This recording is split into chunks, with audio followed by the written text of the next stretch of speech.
part of this, I think, is better communicating to people what the process of science is. And I think part of it is also communicating kind of how the scientific conversation occurs. Too much of the time, people say, scientists published a paper that shows this.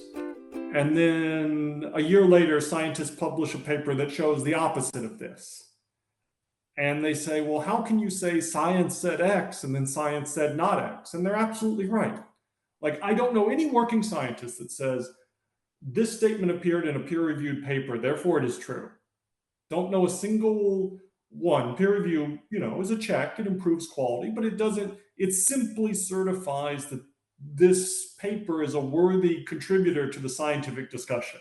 And I think so part of improving, this is to really help people distinguish between the edge of science where no one is sure and the core of science where people are much more sure.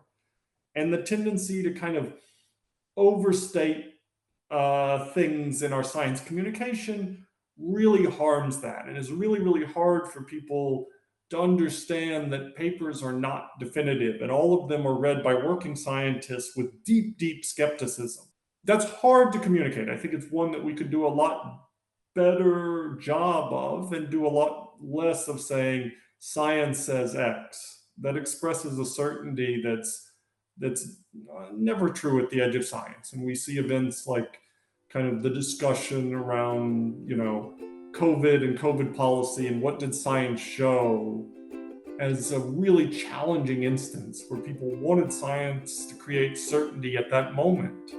And science wasn't ready to do it. It created a lot of conversation. Bringing people into the process and the uncertainty of science is really important.